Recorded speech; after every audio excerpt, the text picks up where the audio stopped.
ครับข้างเดียวไบนารี่เท่าไหร่ครับ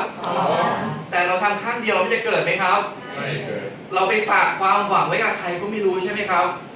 วันหนึ่งถ้าเขาไม่ช่วยเราล่ะธุรกิจเป็นของใครของเราอาจจะเจอวิกฤตได้เพราะฉะนั้นวันนี้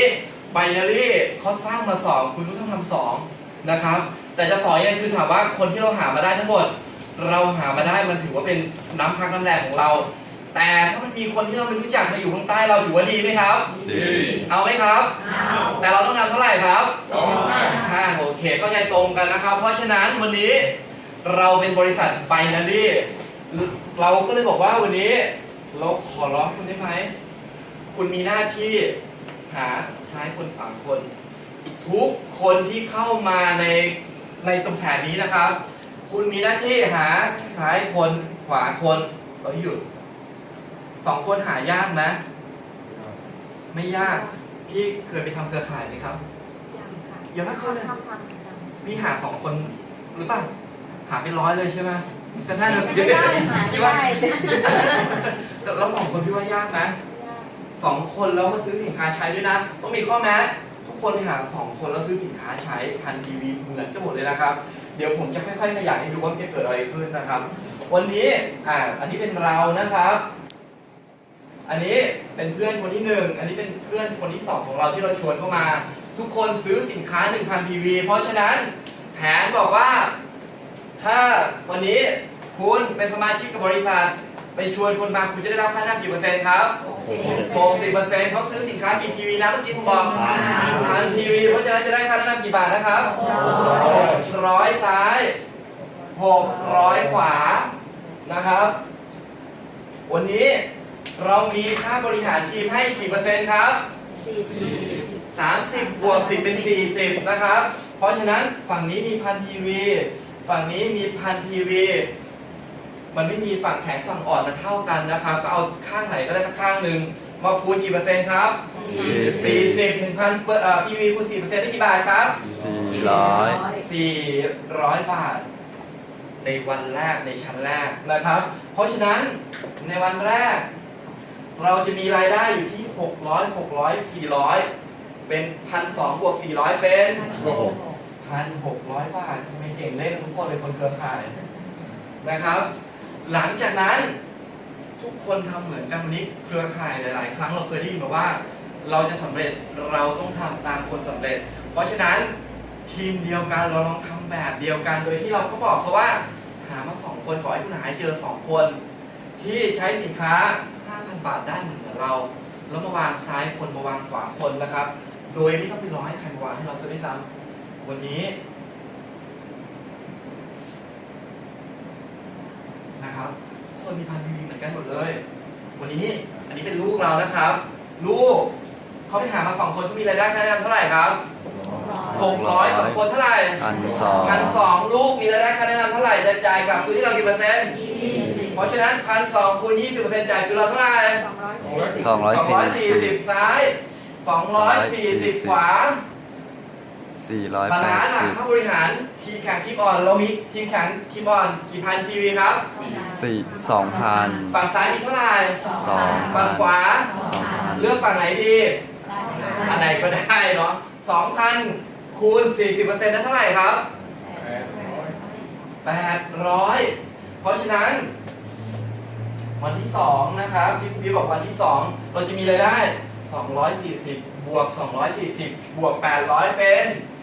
1,280 บาทนะครับหลังจากนั้นเจเนอเรชันที่3ทำเหมือนกันเลยคน4 คนนี้ก็ไปหาอีกซ้ายคนขวาคน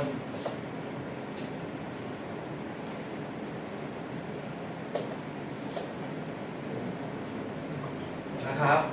ไปหาอีกซ้ายคนขวาคนวันนี้เรามีหลานกี่คนครับ4หลานแต่ละคนมีรายได้ค่าแนะนำเท่าไหร่ครับ 1,000 คูณหลานแต่ละคนเขาแนะนำกี่คนเขามีรายได้ค่าแนะนำเท่าไหร่เขามีรายได้ค่าแนะนำ600ซ้าย600ขวาเท่าไหร่ครับ1,200 แผนบอกว่าหลานมีรายได้ค่าแนะนำเท่าไหร่จ่ายแมทชิ่งคือเรากี่เปอร์เซ็นต์ครับ 10% 10%เพราะฉะนั้นจะมีแมทชิ่งจากหลานจ่ายคือเรา120แต่เรามีหลานกี่คน4 คนนะครับเพราะฉะนั้นเราได้แมทชิ่งเท่าไหร่480ลองมาดูฝั่งขวามีบาลานซ์เท่าไหร่ครับมียอดเท่าไหร่ครับ4,000 ฝั่งซ้ายก็ 4,000 เท่ากันเลย มันจะขึ้นมาเท่าๆกันเนาะนะครับเพราะฉะนั้น 4,000 คูณ 40% จะมีรายได้ทีมแข่งทีมอ่อน 1,600 บาท บวกกับ 480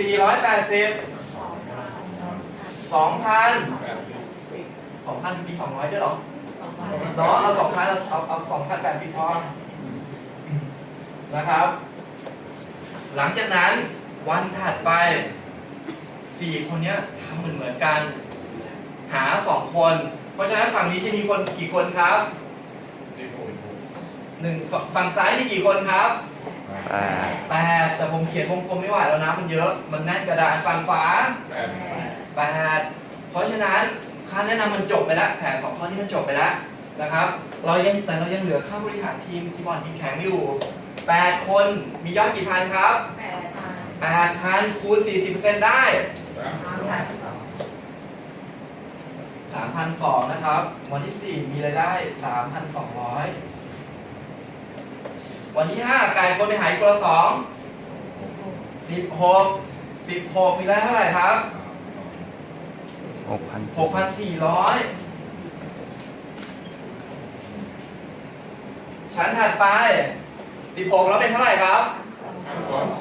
32กำลังงงกับตัวเลขกำลังอึ้งกับตัวเลขใช่ไหมทำไมขึ้นมาเริ่มมีรายได้หลักหมื่นแล้วนะครับ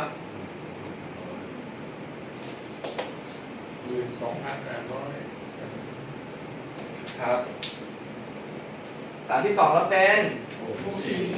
64ก็จะได้รับทั้งหมด 25,600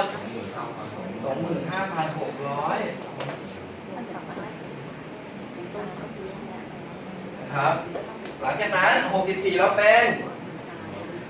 128 51,200 นะครับหลังจากนั้น256ครับมีเท่าไหร่แล้วครับ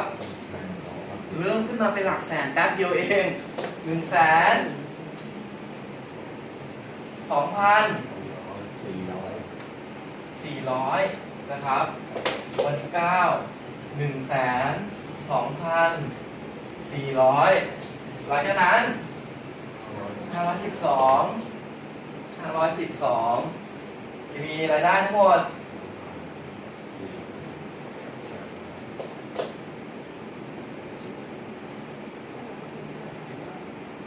อันนี้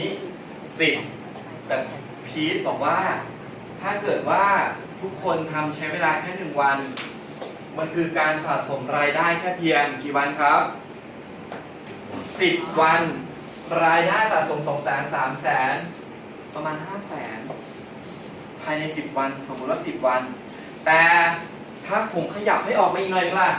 เป็นสัปดาห์ละ1 ชั้น10 สัปดาห์2 เดือนครึ่งมีรายได้รวม 500,000 ในเดือนที่ 2 มีรายได้ถ้าเกิดมันต่อไปอีก2 อาทิตย์1,000,000 กว่าบาทน่าเกลียดไหมครับ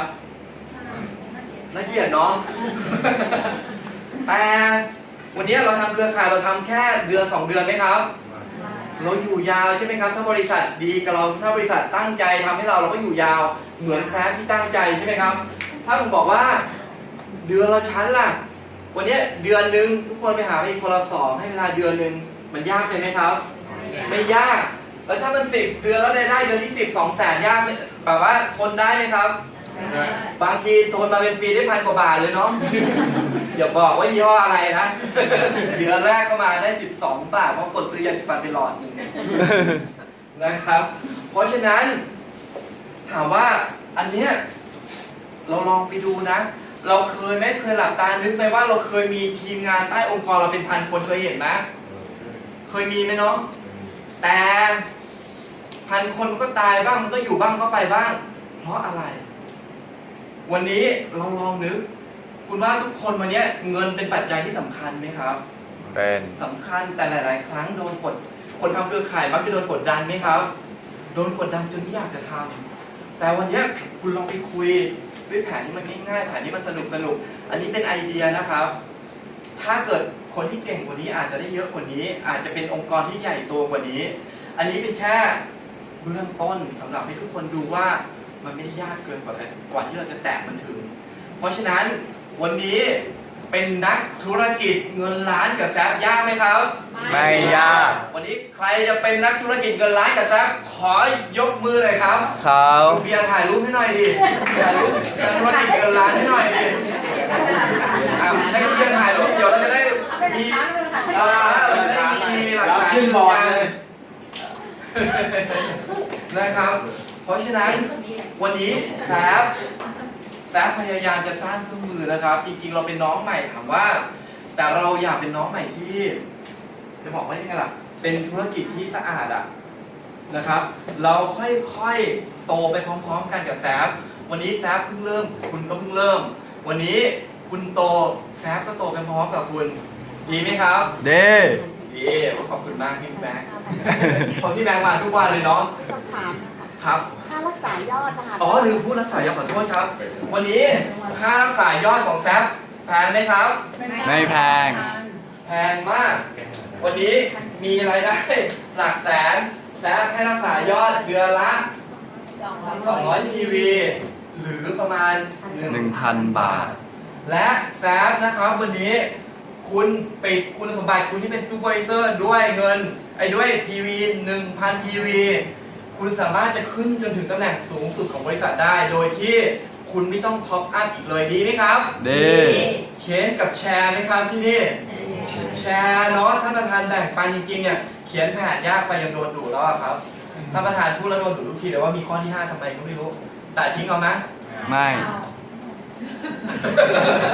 ไม่เอาเหรอมันจะได้มี4ข้อพูดง่ายๆไงเนาะเพราะฉะนั้นก็ขออนุญาตแบ่งปันนะครับใช้เวลาเยอะมากเลยนะครับขอโทษทีเนาะแต่ว่าก็หวังว่าทุกคนนะครับคงจะได้รับข้อมูลเกี่ยวกับแผนการตลาด เพื่อที่ไปทำธุรกิจเป็นนักธุรกิจเงินล้านกับเราได้ โดยที่จะได้ไม่ต้องมีข้อสงสัยอะไรไปตอบคำถามทุกๆคำถาม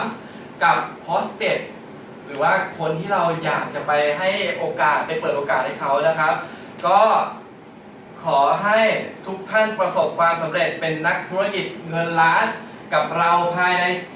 7 วัน เอานะผมว่าอีกเดือน2 เดือนเนี้ยจะต้องมีนักธุรกิจเงินล้านเกิดขึ้นในบริษัทแซฟแน่ๆก็ขอให้เป็นคุณที่อยู่ตรงนี้แล้วกันนะครับ ก็ขอคืนเวลาให้คุณพีท สวัสดีทุกท่านก่อนนะครับผม